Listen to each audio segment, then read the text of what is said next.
ചേച്ചി, അങ്ങ് സൂചിപ്പിച്ച മാനസിക പ്രശ്നങ്ങളെല്ലാം മനുഷ്യരുടെ ഉറക്കത്തെയും ബാധിക്കുന്നു. അതുപോലെ സ്ത്രീകളിലെ PCOD മുതലായ രോഗങ്ങൾക്ക് ഇതെല്ലാമായി ബന്ധമില്ലേ? ശരിയാണ്, ഉറക്കത്തെ വളരെയേറെ ബാധിക്കുന്നുണ്ട്. കാരണം ഉറക്കം എവിടെയാണ്? ഒരുതരം അബോധാവസ്ഥയിലേക്ക് പോവുകയല്ലേ എന്ന് മനുഷ്യൻ ചെയ്യുന്നത്. ഉറക്കം എന്നുള്ള ആ ഗഹനമായ നിദ്രയുടെ, ആ കുട്ടിക്കാലത്ത് അനുഭവിച്ചിരുന്ന ആ സുഖകരമായ നിദ്ര ആരാ ഇന്ന് അനുഭവിക്കുന്നത്? താങ്കൾ പറഞ്ഞ പോലെ ജോലിയുടെ പ്രഷർ, വിദ്യാർത്ഥിക്ക് പഠിത്തത്തിൻ്റെ പ്രഷർ, മറ്റുള്ളവർക്ക്, കുടുംബിനികൾക്ക് മറ്റ് വിവിധ വിഷയങ്ങൾ കൊണ്ടുള്ള പ്രഷർ, അകത്തും പുറത്തുമൊക്കെ കൂടി വരുന്ന ഉഷ്ണം, അകത്ത് ഉഷ്ണം, പുറത്തുഷ്ണം, എല്ലായിടത്തും ഉഷ്ണം തന്നെ. ഈ ഉഷ്ണം മനസ്സിനെയെല്ലാം ഒരു പ്രത്യേക അവസ്ഥയിൽ എത്തിച്ച് ഈ വിവിധ മനോരോഗങ്ങളെ ഉണ്ടാക്കി തീർത്തുകൊണ്ടേയിരിക്കുന്നു. അതിന് പറയും പൈത്തിക രോഗങ്ങൾ എന്നാണ് ആയുർവേദത്തിൽ പറയുക. പിത്ത സംബന്ധമായ അസുഖങ്ങൾ ഇത് വളരെയേറെ കൂടുതലാണ്. അതാണ് ഈ പറഞ്ഞ സൈക്കോളജിക്കൽ ഡിസീസിനൊക്കെ കാരണം അത് തന്നെ. അത് സ്ത്രീകളെ വളരെയേറെ ബാധിക്കുന്നുണ്ട്. സ്ത്രീകൾ എന്ന് പറഞ്ഞാൽ പ്രകൃതിയാണ്. ഇന്ന് സ്ത്രീകളും പുരുഷനും എല്ലാം പ്രകൃതിയിൽ നിന്ന് വളരെ ദൂരെയല്ലേ. ഈ പ്രകൃതി സംബന്ധമായ വിഷയങ്ങളെ കൂടുതലും ബാധിക്കുന്ന സ്ത്രീകളെയാണെന്ന് തോന്നുന്നു. കൂടാതെ മനോവൈകല്യങ്ങൾ അതുണ്ടാവാനുള്ള കാരണം എന്താ? പലവിധ അഭ്യാസങ്ങൾ. പണ്ട് പറയില്ലേ, ഒരു കൊച്ചു കാര്യം പറയും, ശ്രദ്ധയോടെ ചെയ്യണം, നീ സ്ത്രീയാണ്, നീ ഇങ്ങനെ വേണം, നീ ഇങ്ങനെ കാരണം സ്ത്രീയാണ് കുടുംബത്തെ അകത്തു നിന്ന് നയിക്കേണ്ടത്. അവളാണ് കുടുംബത്തിൻ്റെ ആധാരമായി അകത്തു നിന്ന് വർത്തിക്കേണ്ടത്. പുരുഷൻ പുറത്തുള്ളവനാ, സ്ത്രീയാണ് അകത്തുള്ളത്. അപ്പോൾ സ്ത്രീ വളരെ സൂക്ഷ്മതയോടെ ജീവിച്ചെങ്കിൽ മാത്രമേ നല്ല സന്താനങ്ങൾ ഉൽപ്പാദിപ്പിക്കാൻ സാധിക്കൂ. നല്ല സന്താനങ്ങളുണ്ടെങ്കിൽ മാത്രമേ സമൂഹത്തിന് ഉന്നതി ഉണ്ടാവൂ. അതുകൊണ്ട് അവളോട് ഓരോ കാര്യങ്ങളും വളരെ നിഷ്ഠയോടെ അവളെ കൊണ്ട് ചെയ്യിച്ചിരുന്നു. ശരിയാണ്, ഇന്നതൊക്കെ ഒരു തടവറയാണെന്നൊക്കെ നമുക്കത് വിചാരിക്കാം. പക്ഷെ അതിൻ്റെയൊക്കെ പുറകിൽ ഒരു നല്ല ഉദ്ദേശം ഉണ്ടായിരുന്നു. അത് കാലക്രമത്തിൽ സ്ത്രീകൾക്ക് മനസ്സിലാകുമായിരുന്നു. പക്ഷേ ഇന്ന് നമ്മൾ ഓരോ കർമ്മങ്ങൾ ചെയ്യുമ്പോൾ യാതൊരു ശ്രദ്ധയുമില്ലാതെ ചെയ്യുന്നു. ഉദാഹരണത്തിന് സ്ത്രീകൾ ഇന്ന് മെൻസ്ട്രൽ പാഡുകളൊക്കെ ടോയ്ലറ്റിലിട്ട് ചോക്ക് ചെയ്യാറുണ്ട്, ഫ്ലഷ് ചെയ്യാറുണ്ട്. അങ്ങനെയുള്ള ഒത്തിരി കാര്യങ്ങൾ ചെയ്യുന്നുണ്ട്. നമുക്കറിയാം നമ്മൾ ചെയ്യുന്ന ഓരോ പ്രവൃത്തിയും നമ്മളിലേക്ക് പ്രതിഫലിക്കുമെന്ന്. എങ്ങനെ? നമ്മുടെ അകത്തൊരു സാക്ഷിയുണ്ടല്ലോ, ആ ചിത്രഗുപ്തൻ. ഗുപ്തമായി രഹസ്യമായി സദാ CCTV എപ്പോഴും ഓണാണ്. അത് മെമ്മറി സൂക്ഷിച്ചുകൊണ്ടേയിരിക്കും. ആ ഓർമ്മിക്കുന്ന, സദാ ശ്രദ്ധിച്ചു കൊണ്ടിരിക്കുന്ന ആ വസ്തു നമ്മളെ സദാ നിരീക്ഷിച്ചുകൊണ്ടിരിക്കുകയാണ്. അതുകൊണ്ട് തന്നെ നമ്മളെറിയുന്ന ഓരോ കല്ലും നമ്മളിലേക്ക് തിരിച്ചു വരും എന്നുള്ളത് മറക്കരുത്. നമ്മൾ ചെയ്യുന്ന ഓരോ വിചാരങ്ങളും ഓരോ വികാരങ്ങളും നമ്മളിലേക്ക് തിരിച്ചു വരും വിത്ത് ഇൻട്രസ്റ്റ്. അത് ഓർത്തുകൊള്ളുക. അത് പല രോഗങ്ങളെ കാരണമാകുന്നു. ഞാൻ മുമ്പ് പറഞ്ഞ മെൻസ്ട്രൽ പാഡിട്ട് നമ്മൾ ടോയ്ലറ്റ് ചോക്ക് ചെയ്യുമ്പോൾ നമുക്കറിയാം that's going to create some trouble in the toilet, അല്ലേ? നമുക്കറിയാം അത് ചോക്കാവുമെന്ന്. പക്ഷേ എങ്കിലും നമ്മൾ ചെയ്യുന്നു, കാരണം കംഫർട്ടിന് വേണ്ടി. ഇത് നമ്മുടെ ശരീരത്തൊരു വികാരത്തെ ഉൽപ്പാദിപ്പിക്കും. അതുമൂലമാണ് പലർക്കും സിസ്റ്റുകളും മറ്റുള്ളതൊക്കെ ഉണ്ടാകുന്നത്. യൂറിനറി ബ്ലാഡറിലും അല്ലാതെ ഗർഭാശയ മുഴകളും ഒക്കെ ഉണ്ടാകുന്നുണ്ടല്ലോ, ഇന്ന് ധാരാളം ഉണ്ടല്ലോ ഇങ്ങനെയുള്ള പ്രശ്നങ്ങളൊക്കെ. ഇതിനൊക്കെ പലതും കാരണം നമ്മുടെ സൈക്കോളജിക്കൽ റീസൺസ് ആണെന്നാണ് ഞാൻ വിചാരിക്കുന്നത്. അതുപോലെ തന്നെ ഈ PCOD എന്നൊക്കെ പറയുന്ന മെൻസ്ട്രൽ ഡിസോർഡേഴ്സ്, കാരണം പെൺകുട്ടികളെയൊക്കെ ട്രെയിൻ ചെയ്യുന്ന എന്തായിട്ടാണ്? ആൺകുട്ടികളായിട്ടല്ലേ. എല്ലാവരും റാറ്റ് റേസിൻ്റെ ഭാഗമാണ്. എല്ലാവരും ഓട്ടത്തോട് ഓട്ടം. അതിൻ്റെ അകത്ത് പെൺകുട്ടികൾ ആൺകുട്ടികളെ പോലെയാക്കി മാറ്റുന്നു. ഇന്ന് സ്ത്രീകളില്ലാണ്ടായിക്കൊണ്ടിരിക്കുകയാണ്. അതിനൊപ്പം തന്നെ അതിൻ്റെ പ്രതിഫലനമായി പുരുഷനും ഇല്ലാണ്ടാവുന്നു. ഇന്ന് ഏതാണ്ട് നിർജീവ ശവങ്ങളെ പോലെ ആയി തീർന്നുകൊണ്ടിരിക്കുന്നു മനുഷ്യൻ്റെ മനസ്സും. എവിടെ സന്തോഷം? എവിടെ ആരോഗ്യം? നമ്മൾ മോഡേണായിട്ട് വളരെ മുന്നോട്ട് പോയി, പക്ഷേ മനുഷ്യനില്ലാതായിക്കൊണ്ടിരിക്കുന്നു. ഈ മാനസിക പ്രശ്നങ്ങൾക്കെല്ലാം നമ്മൾ നേരെ കാണുന്നതും അറിയുന്നതുമല്ലാത്ത വേറെന്തെങ്കിലും കാരണങ്ങളുണ്ടാകുമോ? ഈ ചോദ്യത്തിൻ്റെ ഉദ്ദേശം തന്നെ മറ്റു ഊർജ്ജങ്ങളെ പറ്റിയാണ് എന്ന് വിചാരിക്കുന്നു. അതായത് ബാധോപദ്രവങ്ങൾ മാനസിക കാരണമാകുമോ എന്നൊക്കെയാണല്ലോ, അല്ലേ? അതിനെക്കുറിച്ച് കാര്യങ്ങൾ മനസ്സിലാക്കേണ്ടതുണ്ട്. ഇതെല്ലാം ഊർജ്ജമാണ്, ഈ പ്രപഞ്ചമായി കാണപ്പെടുന്നതെല്ലാം, ഇല്ലേ? എല്ലാം ഒരു ഊർജ്ജത്തിൻ്റെ വിവിധ രൂപങ്ങളാണ് ഈ വസ്തുക്കളായും കാണപ്പെടുന്നത്. ദ്രവ്യവും ഊർജം തന്നെ. ഊർജമോ മനസ്സിലും. മനസ്സാണ് ഊർജത്തിൻ്റെയൊക്കെ ചലനം, അല്ലെങ്കിൽ മനസ്സിൽ നിന്നാണ് ഊർജങ്ങൾ ഉണ്ടാവുന്നതും അതിലാണ് അത് വിലയും പ്രാപിക്കുന്നതും. ആ ഊർജത്തിൻ്റെ ലോകത്ത് എല്ലാം ഉണ്ട്. നിങ്ങളുടെ സങ്കല്പത്തിൽ എന്തൊക്കെയുണ്ടോ അതെല്ലാം ഉണ്ട്. അതൊക്കെ മാനസികമായിട്ടും മനസ്സിനെയും ബാധിക്കുന്നതാണ്. ഇത് ഇല്ല എന്ന് പറഞ്ഞാൽ അനുഭവമുള്ളവർ അവർക്കേ അറിയാം. ഇതിനെ കാണിച്ചതാ, കേൾപ്പിച്ചതാ എന്നൊക്കെ പറഞ്ഞാൽ സ്വയം അനുഭവിക്കുക മാത്രമേ ഇതറിയാനുള്ള വഴിയുള്ളൂ. പക്ഷേ മനസ്സിനെ ബാധിക്കുന്ന അനേക ഊർജങ്ങൾ പ്രപഞ്ചം മുഴുവൻ നിറഞ്ഞിരിപ്പുണ്ട്. അത് മനസ്സിനെ പോസിറ്റീവായിട്ടും അല്ലെങ്കിൽ ലൈഫ് സപ്പോർട്ടീവായിട്ടും നെഗറ്റീവായിട്ടും ലൈഫിന് വിരുദ്ധമായിട്ടുള്ള ഊർജങ്ങളായിട്ടും ഒക്കെ ബാധിക്കാറുണ്ട്. ഗുരുജി അങ്ങ് പറഞ്ഞ ഉത്തരം അനുസരിച്ചപ്പോൾ ഭൂതവും പ്രേതവും പിശാചും ഒക്കെ ഉണ്ടെന്നാണോ? ബാധയെന്ന് പറയുമ്പോൾ അതൊക്കെ ആയിരിക്കുമല്ലോ ഉദ്ദേശിച്ചിട്ടുണ്ടാവുക.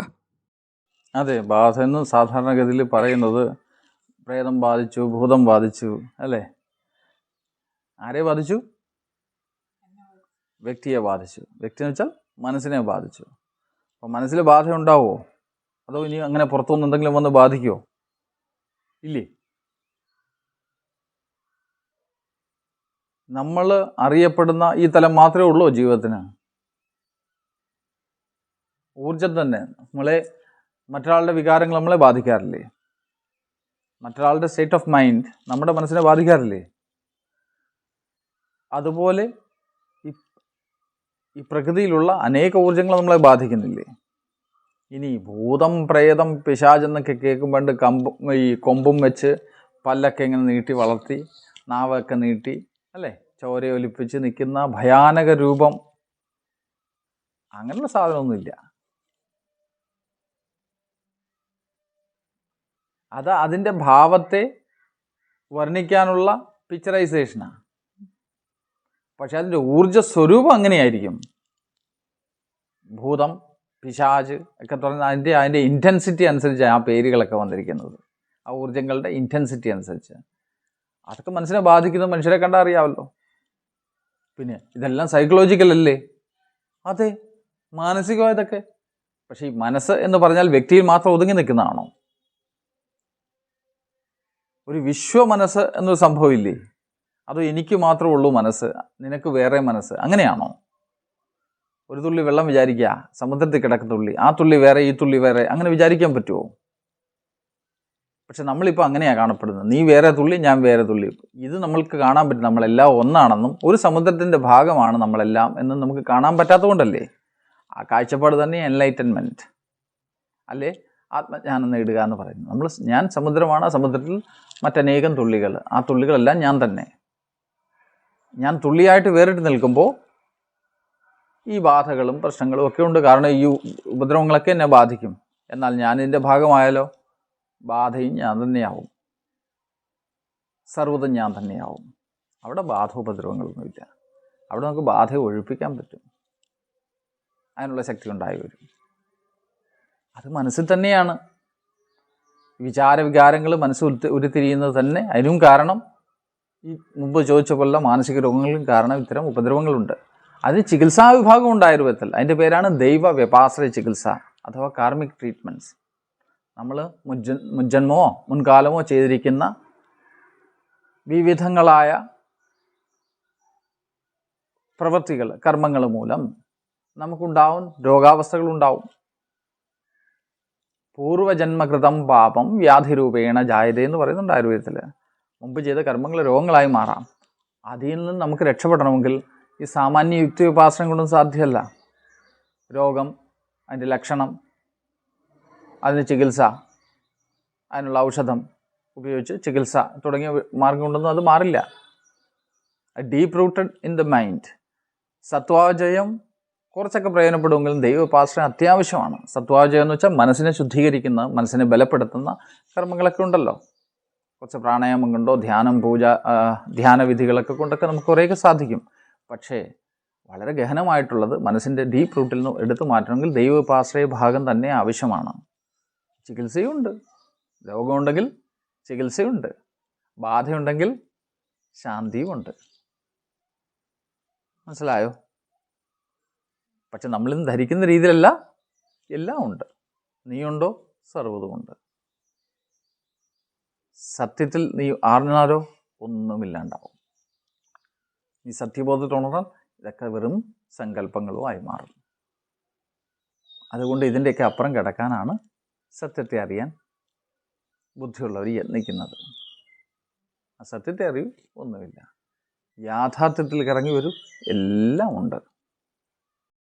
അങ്ങനെ നോക്കുമ്പോൾ നമ്മുടെ ചിന്തകളും നമ്മുടെ അല്ലാതാവുകയല്ലേ? എൻ്റെ ചിന്ത എനിക്ക് സ്വന്തമാണോ? ആണോ? എനിക്കെന്തെങ്കിലും ഉണ്ടോ? ഈ പറഞ്ഞ ഗ്രേറ്റ് ഫിലോസഫേഴ്സ്, ഗ്രേറ്റ് അവതാരങ്ങൾ, ഇവരൊക്കെ വന്നിട്ട് അവരുടെയൊക്കെ ചിന്ത അവരുടെ സ്വന്തമാണ്, അതോ പ്രകൃതി അവരിലൂടെ പ്രവർത്തിക്കുന്നതാ? ഏതെങ്കിലും ചിന്ത എന്തെങ്കിലും ഇല്ലാതാവുമെന്ന് തോന്നുന്നുണ്ടോ? നിരന്തരം വലയിടിച്ചുകൊണ്ടേയിരിക്കും ചിന്തകൾ, വികാര വിചാരങ്ങൾ ഈ പ്രാണപ്രവാഹത്തിൽ കൂടെ സർവ്വ ജീവജാലങ്ങളും സദാ കയറി ഇറങ്ങിക്കൊണ്ടിരിക്കുക. ഇതൊരു ഒഴുക്കാ. ഈ മാഗ്നറ്റ് ചുറ്റും ഇങ്ങനെ വരയ്ക്കത്തില്ലേ, ഇങ്ങനെ ഒരു എന്താ ഫീൽഡ് വരയ്ക്കുമല്ലോ എന്ന് പറഞ്ഞ പോലെ ഓരോ വ്യക്തിയിലും ഈ ഫീൽഡ് ഇങ്ങനെ കയറി ഇറങ്ങിക്കൊണ്ടിരിക്കും. ഇടാനാടിയിലൂടെ ഒരുതരം വികാര വിചാരങ്ങൾ, പിങ്കളാനാടി വേറൊരു വികാര വിചാരങ്ങൾ, ഇതെല്ലാം സ്റ്റോറിങ് ചിത്രത്തിൽ നുണർന്ന് പിന്നെ ഇതിലേക്ക് ഇതിങ്ങനെ പരസ്പരം കലർന്നും കൊടുത്തും കൊണ്ടും ഇങ്ങനെ നടന്ന് നിരന്തരം ചലിച്ചുകൊണ്ടിരിക്കുക. അത് താങ്കൾ ട്യൂണായാൽ അതിനനുസൃതമായ വികാര വിചാരങ്ങൾ താങ്കളിലേക്ക് എത്തും. അതിന് വിരുദ്ധമാകുന്ന സമയത്ത് വിരുദ്ധമായ വികാര വിചാരങ്ങൾ താങ്കളിലേക്ക് എത്തും. ഇത്രേ ഉള്ളൂ. ആർക്കും ഇവിടെ സ്വന്തമായിട്ടൊന്നുമില്ല. ഈ പറഞ്ഞ ശരീരം പോലും നമ്മുടെയാണോ? മനസ്സെന്ന് പറയുന്ന വസ്തു അത് നിരന്തരം പരിണമിച്ചുകൊണ്ടിരിക്കുന്നതാണ്. അത് നമ്മുടെയാണോ? അല്ല, എനിക്ക് എൻ്റേതായി എന്താ ഉള്ളത്? ഒരൊറ്റ കാര്യം മാത്രം, ഞാനെന്ന വ്യക്തിയുണ്ട് എന്നുള്ള അഹങ്കാരം, അത് മാത്രം നമ്മുടെ സ്വന്തമാണ്. അത് മാത്രമേ ഇല്ലാണ്ടാവേണ്ടുള്ളൂ. അതില്ലാണ്ടായ ഞാനെന്ന കേവല ബോധം മാത്രം, അത് സർവത്ര, അത് സത്യം. ഞാനെന്ന വ്യക്തി യാഥാർത്ഥ്യം. യാഥാർത്ഥ്യ ബോധത്തോടുകൂടി സത്യം അന്വേഷിക്കുക. സത്യത്തിലെത്തിപ്പെട്ടാൽ യാഥാർത്ഥ്യത്തിൽ ജീവിക്കുകയും ചെയ്യാം, കൺഫ്യൂഷനൊന്നും ഇല്ലാതെ സ്വതന്ത്രമായി. അതാണ് സ്വാതന്ത്ര്യം. എൻ്റെ സ്വാതന്ത്ര്യം എന്നാൽ ഞാൻ എന്നിൽ നിന്നും സ്വാതന്ത്ര്യം നേടുക. അല്ല ലോകത്ത് നിന്നോ ഈ പറഞ്ഞ വികാര വിചാരം നിന്നും സ്വാതന്ത്ര്യം ഇവിടെ ആർക്കും ഇല്ല. അതുകൊണ്ട് താങ്കൾക്ക് സ്വന്തമായിട്ട് എന്താ ഉള്ളത്? താങ്കളുടെ വ്യക്തി അഹങ്കാരം മാത്രം. ഹരി ഓം. ഗുരുജി, ഇതെല്ലാം പ്രകൃതിയുടെ ഭാഗമാണെങ്കിൽ പിന്നെ എന്തിനാണ് നമ്മൾ ഇതിനൊക്കെ ചികിത്സ തേടുന്നത്? ഇതൊക്കെ പ്രകൃതിയിലുള്ളതാണ്. പക്ഷേ എൻ്റെ ജീവിതം, ഞാനെന്നൊരു വ്യക്തി ഉണ്ടല്ലോ യഥാർത്ഥത്തിൽ, ഇല്ലേ? എനിക്കൊരു വ്യക്തി ജീവിതമില്ലേ? എനിക്കെൻ്റെ ലക്ഷ്യങ്ങളില്ലേ? എനിക്കെൻ്റെ ഉദ്ദേശം തേടണ്ടേ? ഉദ്ദേശം നേടണ്ടേ? അതിനുവേണ്ടി എനിക്കിവിടെ ജീവിച്ചല്ലേ പറ്റൂ? എൻ്റെ ജീവിതത്തെ എനിക്ക് സപ്പോർട്ട് ചെയ്തല്ലേ, എൻ്റെ ലൈഫിനെ എനിക്ക് സപ്പോർട്ട് ചെയ്തല്ലേ പറ്റൂ. I have to live here, അല്ലേ? അപ്പോൾ അതിനുവേണ്ടി ഇതെന്താണെന്ന് അറിയേണ്ട ആവശ്യമില്ലേ? അതുതന്നെ എൻ്റെ ഉദ്ദേശം. അപ്പോൾ നമ്മളുടെ മനസ്സിനെ ഇതുപോലത്തെ കാര്യങ്ങൾ ബാധിച്ചിട്ടുണ്ടോ എന്ന് നമുക്ക് എങ്ങനെ സ്വയം തിരിച്ചറിയാൻ സാധിക്കും? അത് നമുക്ക് സന്തോഷം ഉണ്ടാവില്ല, സുഖം ഉണ്ടാവില്ല, കൺഫ്യൂഷൻ നിരന്തരം ഉണ്ടാവും. ശരീരത്തിൽ ഉഷ്ണാവസ്ഥ പലപ്പോഴും ഉണ്ടാവും. തല തിരിയുന്ന പോലെ, നമ്മളൊരു കാര്യം ചെയ്യാൻ പോകും മനസ്സതിൽ നിന്ന് വ്യതിചലിക്കുന്ന പോലെ, ഒന്നിലും ഏകാഗ്രപ്പെടാൻ പറ്റാത്ത അവസ്ഥ, പ്രസന്നഭാവം നമ്മളിൽ നിന്ന് വളരെ വളരെ ദൂരെ പോകും. എന്ത് ചെയ്താലും അതിൽ ഇരുട്ട് മാത്രം കാണുന്ന അവസ്ഥ, ഒന്നൊരു ലക്ഷ്യബോധമില്ലാതെ, ഇങ്ങനെയൊക്കെയുള്ള കാര്യങ്ങളൊക്കെ ഉണ്ടാവും. ഇതൊക്കെ ബാധകൾ തന്നെയാണ്. ഇതൊക്കെ തന്നെയല്ലേ modern science anxiety, OCD, bipolar എന്നൊക്കെ പറഞ്ഞ് പേരിട്ട് വിളിക്കുന്നത്? അതെ, അല്ലെന്നാര് പറഞ്ഞു? ഇതിൻ്റെയൊക്കെ ലക്ഷണങ്ങൾ ഔത്സുക്യ മോഹാരതി എന്നാണ് പറയുന്നത്. ഉത്സുകത കൂടി കൂടി കൂടി ചെന്നിട്ടാണ് ഈ പറഞ്ഞ ആങ്സൈറ്റി ഉണ്ടാകുന്നത്. നമ്മൾ കാര്യം നേടാനുള്ള ആഗ്രഹം, ഉത്സുകത, അതിന് മുന്നോട്ട് പോയി അത് പോകുമ്പോഴത്തേക്കാണല്ലോ ആങ്സൈറ്റി. പറ്റുമോ, എന്നെക്കൊണ്ട് നേടാൻ പറ്റുമോ, അല്ലെങ്കിൽ നേടുന്ന വഴിക്കും എല്ലാം ഈ ആങ്സൈറ്റി ഉണ്ടായി വരുന്നത്. ആങ്സൈറ്റി ഉണ്ടാകുന്നത് അത് തന്നെയാണ്. ഇത് പുതിയ കാര്യമൊന്നുമല്ല, ഇത് മോഡേണിൻ്റെ കാര്യമൊന്നുമല്ല, ഇത് പ്രാചീനമായ അറിവ് തന്നെയാണ്. ഇനി മോഹം, ഒരു കാര്യത്തിലേക്ക് മനസ്സ് പോകുന്നു, അത് നേടിയെടുക്കാൻ പറ്റാതാവുമ്പോഴത്തേക്ക് എന്താവും? ഡിപ്രഷൻ ഉണ്ടാവും. ഇനി അരതി, മനസ്സിൻ്റെ അസ്ഥിരഭാവം, അത് കൂടി കൂടി മനസ്സിൻ്റെ സ്പീഡ്, ചലനത്തിന് അതീവ സ്പീഡ് കൂടുമ്പോഴത്തേക്ക് എന്താവും? എക്സെൻട്രിക് ആവും, സെൻറ്റേർഡ് അല്ല. ഒരു നിമിഷം ഒന്നിൽ നിൽക്കാതെ ചാടി ചാടി നടക്കുമ്പോൾ എക്സെൻട്രിസിറ്റി. ഇത് പുതിയ കാര്യമാണോ? ഇത് പ്രാചീനം അറിയുക. ഈ പുതുമയെല്ലാം ഉണ്ടായത് പഴയുന്നല്ലേ. എൻ്റെ അച്ഛൻ ചിലപ്പോൾ ആദിവാസി ആയിരിക്കാം, അറിവില്ലാത്തവനായിരിക്കാം, പക്ഷെ എൻ്റെ അച്ഛനല്ലേ. അതിനെ ഇങ്ങനെ നിരാകരിക്കേണ്ട കാര്യമുണ്ടോ? മോഡേൺ എല്ലാം ശരി, പഴയതെല്ലാം തെറ്റ്, അല്ലെ പുതിയതെല്ലാം തെറ്റ്, പഴയത് മാത്രം ശരി. രണ്ടും ശരിയായ ഒരു കാഴ്ചപ്പാടാണെന്ന് തോന്നുന്നില്ല. ഈ പുതുമയെല്ലാം ഉണ്ടായ പഴമയെന്ന്. അതുകൊണ്ട് നമ്മൾ ഒന്നിനും നിരാകരിക്കണ്ട. നമ്മുടെ ജീവിതത്തിന് ഉപയോഗകരമായ കാര്യങ്ങൾ നമ്മളതിൽ നിന്ന് എടുക്കുക, വേണ്ടാത്ത കാര്യങ്ങൾ ഉപേക്ഷിക്കുക. ഇതല്ലേ കോമൺ സെൻസ്. നമുക്കിവിടെ ജീവിക്കണ്ടേ? ഈ ജീവിതത്തിൽ യുദ്ധം ചെയ്ത് എവിടെ സമയം ഇതിന്? ആനന്ദത്തോടെ ജീവിക്കുക. ഇനി യുദ്ധം ചെയ്യേണ്ടി വന്നാൽ ചെയ്യുക. എല്ലാത്തിനും ബലിഷ്ഠനാവുക, മനസ്സുകൊണ്ടും ശരീരം കൊണ്ടും ബലിഷ്ഠനായി സന്തോഷത്തോടു കൂടി ജീവിക്കുക. ഇത്രയേ ഉള്ളൂ ജീവിതം. താങ്കൾ ഈ പറഞ്ഞ അവസ്ഥകൾ ഒരു 90% ആളുകളെയും ബാധിക്കുന്നതായിട്ട് തോന്നിയിട്ടുണ്ട്. അങ്ങനെ ഒരു സിറ്റുവേഷനിൽ എവിടെയാണ് നമ്മൾ ഇതിനൊക്കെ സൊല്യൂഷൻ തേടേണ്ടത്? ഹാസ്, അത് മുമ്പ് നമ്മൾ പറഞ്ഞ പോലെ സമൂഹം മൊത്തത്തിൽ രോഗഗ്രസ്തമായിരിക്കുന്നു. ഈ രോഗം നമ്മളെയൊക്കെ ബാധിച്ചിരിക്കുന്നു. നമ്മൾ മുറിവേദ്യം മാത്രമാണ്, അല്പം മാത്രം അറിയുന്നവൻ അല്ലേ? സത്യം അറിഞ്ഞവരെല്ലാം മൗനികളായി. പക്ഷേ ഇന്ന് ലോകത്ത് അല്പം പോലും അല്പമൊക്കെ സത്യബോധത്തെ കൊണ്ടുവരിക എന്നുള്ളതാണ് അതിനുള്ള ചികിത്സ. ആ പ്രസന്നാഭാവം, ആ സന്തോഷം, ആ ആനന്ദത്തെ നമ്മുടെ ജീവിതത്തിലേക്ക് വീണ്ടും ക്ഷണിക്കുക. ഇരുട്ടിനെ നമ്മൾ എങ്ങനെ തുടച്ചു നീക്കും? ഇരുട്ടിനെ നമ്മൾ എങ്ങനെ മാറ്റും? ഇരുട്ട് സ്വയം ഉള്ളതല്ലേ അവിടെ, പക്ഷെ അതിനെ എങ്ങനെ മാറ്റും? പ്രകാശം കൊണ്ടുവരിക അല്ലേ? ഇതല്ലാതെ വേറൊരു മാർഗ്ഗമില്ല. സമൂഹത്തിലേക്ക് ആത്മപ്രകാശത്തെ കൊണ്ടെത്തുക. അതിൻ്റെ ആദ്യപടി തന്നെ ആനന്ദമാണ്, സന്തോഷമാണ്. അതിലൂടെ പ്രേമഭാവത്തെ ഉണർത്തി പതിയെ ശാന്തഭാവത്തിലെത്തി ഈ പ്രകൃതിയുടെ, പ്രപഞ്ചത്തിൻ്റെ, പരമേശ്വരൻ്റെ രഹസ്യം അറിയുക. ഇത് തന്നെ ഇതിനുള്ള ചികിത്സ. ഇതിന് ഭവരോഗമെന്നാ ആഴത്തിൽ പറയുന്നത്. ഭവം എന്ന് വെച്ചാൽ ഈ ലോകം തന്നെ ഒരു രോഗമാണെന്ന്. ഈ ലോകം ഉപശമിക്കും, പ്രപഞ്ചം ഉപശമിക്കും, ശമിച്ചില്ലാണ്ടാകുന്ന അവസ്ഥയെത്തുമ്പോൾ ഈ രോഗത്തിന് ശമനമാകും. ഇതിനാണല്ലോ നമ്മൾ ഗുരുവിനെ അന്വേഷിക്കുന്നത്.